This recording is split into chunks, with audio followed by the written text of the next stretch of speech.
Do you know this? That thalassemia can prevent severe forms of malaria?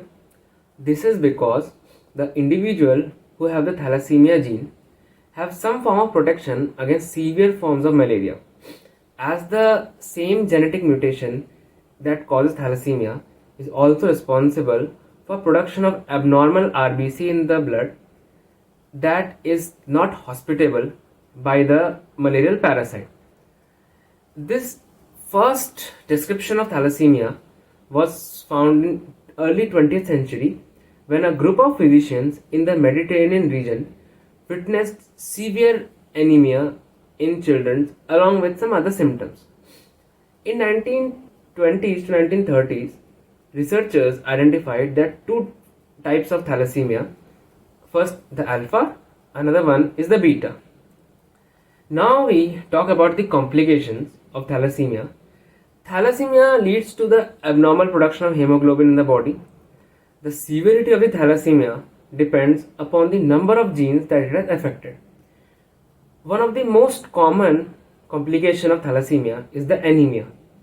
As there is improper production of hemoglobin in the body of the individual, this leads to a dropping of the hemoglobin level in the body and makes the person anemic.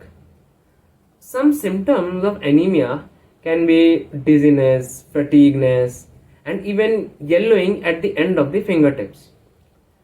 Another complication is the iron overload. As the name suggests, excess of iron in the body.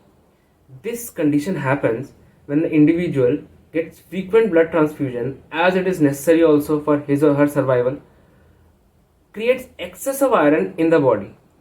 This can be very harmful for the organs like heart, liver, spleen. Another complication comes in the bone marrow.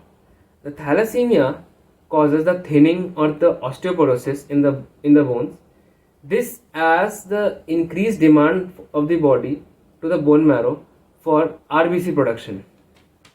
Another complication is the enlarged spleen.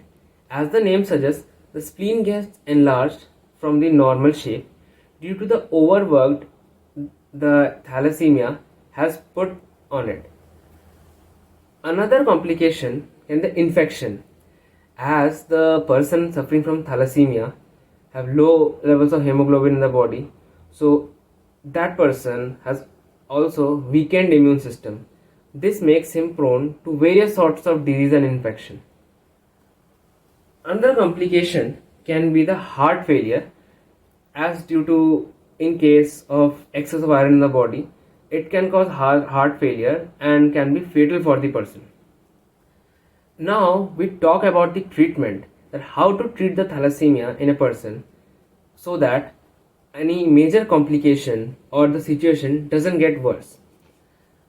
First treatment can be the blood transfusion, as the thalassemic person often needs blood transfusion at a certain period prescribed by the doctor so that the deficient blood can be replaced by the healthy bloods.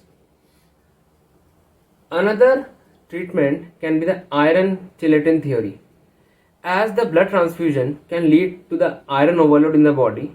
So this therapy involves taking medications that binds the excess iron and helps to remove it from the body so that the excess of iron cannot harm the organs like heart, liver or spleen. Especially in case of spleen, when the overwork happens, it gets to the more deformed size than the normal, and in the case of anemia, it could be very fatal. Another treatment method can be the folic acid supplement that stimulates the growth of RBC in the body. Another treatment method can be the vaccination, as the person with weakened immunity caused by the thalassemia is very prone to various infections, disease and bacteria.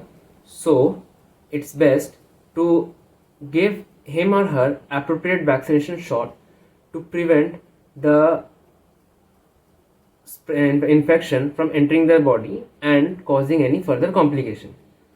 So another treatment procedure is stem cell plantation. It is also called the bone marrow transplant.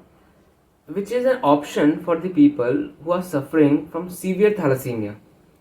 In this, the defective stem cells are replaced with healthy stem cells. So these are some of the treatment methods for the patient who are suffering from thalassemia to prevent their condition going much worse. So this is my topic for today. Thank you. I hope this video have been informative. See you next time.